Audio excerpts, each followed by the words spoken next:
coming off another winning day on a 6-1 run. Let's talk a little round ball.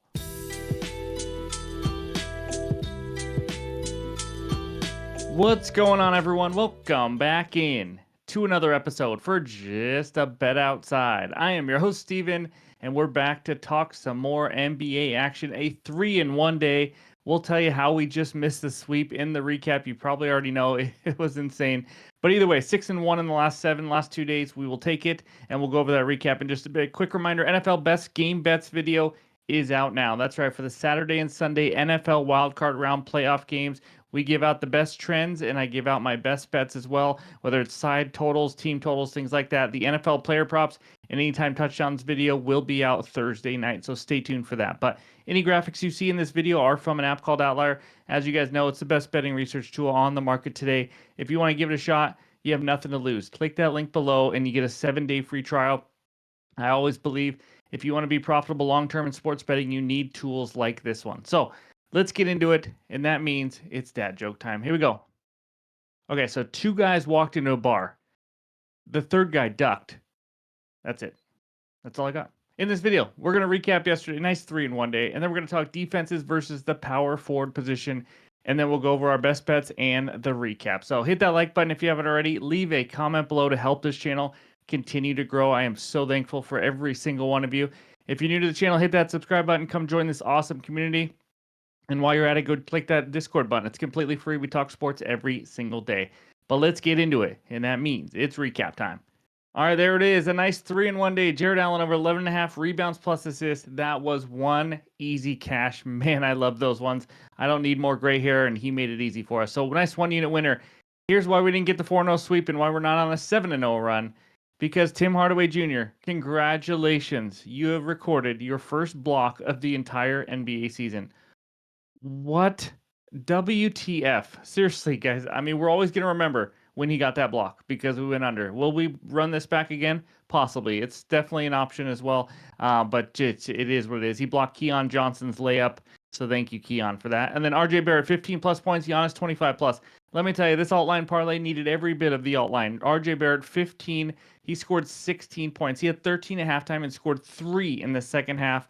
I don't know how we didn't get to 20-plus. It was just a terrible second half for him. And then Giannis, 25-plus points. He sat out quite a bit of the fourth quarter. It became a blowout. He ended with 25 thanks to, I think it was like a fadeaway jumper where he scored 25 and then checks out of the game not long after that. Thank you, the Greek Freak, for that one. Nice 1-unit winner. And then Jalen Smith, the backup center for the Bulls. How about that little off the radar? He scores 13 points. He goes over the 7.5 half-unit win. We will take it. Under tracker, 40-23 on under player props this year. There is the overall record, guys. We are now 141 and 110, up 16.26 units on our way to that 20-unit mark. I need to hit it. I just need to. So let's do it. So anyways, that's what we got for the recap. And now let's talk the power forward position. All right, we start with the defenses giving up the most points to the power forward position. We got 3 matchups. Hawks facing Kevin Durant. That's right. Hawks give up the most points at 28.1, and Kevin Durant is averaging the most points per game of any power forward last 30 days, which all these stats are at 29.1 points per game. Suns facing the Hawks, obviously. Jalen Johnson, he's been out for a little while, and it looks like he will be out again. Just want to point that out, but I haven't seen anything. It doesn't say he's out for a week or 2 or anything, so I want to keep his name up there. But Suns giving up 26.6 points per game. Raptors facing Evan Mobley. As you can see, that's another good matchup as well. So take a screenshot. Hopefully this helps you get some winners. Now let's go check out the rebounds. And we got the Raptors facing Evan Mobley again, 7.6 rebounds per game. Raptors 12.7 given up. And the Suns 11.6 given up to Jalen Johnson. Again, he may not play this game, but he is still up here, 10.7 rebounds per game. So let's go check out the assists now with the power forwards. And we got one matchup only, Hawks against Kevin Durant again. Durant, 4.8 assists per game. Hawks, 4.9 with the 40-year-old LeBron James up there, averaging 8.2 assists per game. So hopefully that helps you get some winners on overs. Now let's check out the toughest power forward matchups in the last 30 days. How about the Lakers, giving up the fewest points per game to power forwards, as well as the second fewest assists to power forwards. This is all within the last 30 days as well. You see the Mavericks up there giving up the fewest rebounds to power forwards at 8.2. All the teams out there are in green. All the teams that are in green mean they are playing today, obviously. But take a screenshot. Hopefully this kind of helps you out, and you can go with all the other slides we've been giving you for the toughest point guard, shooting guard, small forward matchups that we do every single day. But That's all we got for the research help. And now it's time for the best bets. All right, we head out to Salt Lake City where the Utah Jazz host the Miami Heat. Heat minus 5.5. Total in this one is 222.5. I got a player prop. Give me Walker Kessler over 11.5 rebounds at plus 105 on DraftKings. This is a 1 unit play. I was on the fence, half or 1 unit, just so you guys know. I'm going to go with the full unit. But Kessler, if you don't know, he's a guy that swipes up all the rebounds and as well as the ladies. That's right. He is now officially married to Miss America. In case you didn't know, it's really important information. I think it's going to make him come out with some extra confidence. No, but really, that's not why I bet this, just so you guys know. In games without James Collin, let's talk actual basketball. He has 11 plus rebounds now in 6 of 8 games, 12 plus rebounds in 5 of 8 games. He's averaging almost 13 rebounds on 21 rebound chances per game, averaging 32 minutes per game. So we love to see that John Collins is out. If you take any games that he's played 32 or more minutes this season, he's averaging 21.5 rebound chances.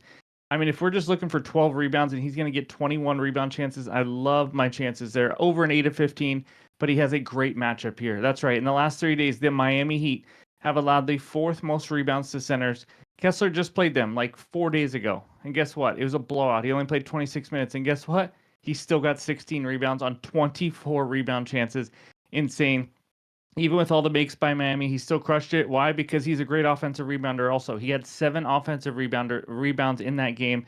Let's talk some centers now versus the Heat. Sabonis, 18 rebounds. Kessler, like we just talked about, had 16 rebounds. Siakam, 11 rebounds. Turner had 5. He's not a rebounding center, let's face it.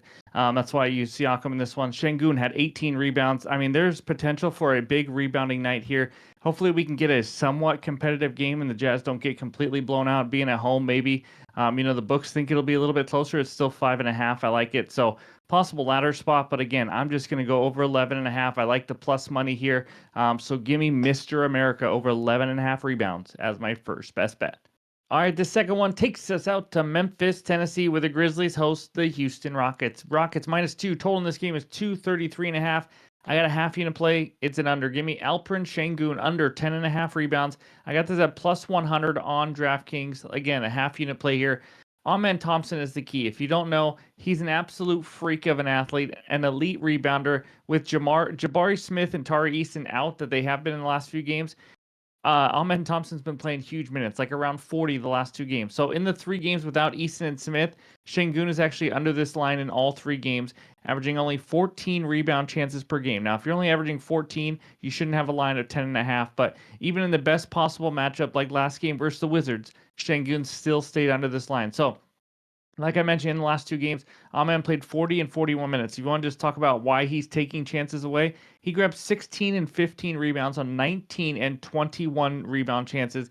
This guy is an incredible rebounder, and that's what I'm saying is he is taking away chances from Şengün.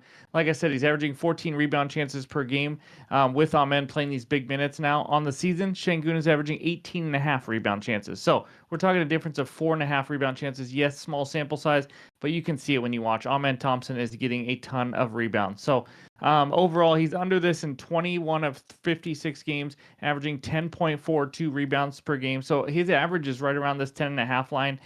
So I still, obviously I still do like it. The matchup, he's facing the Grizzlies.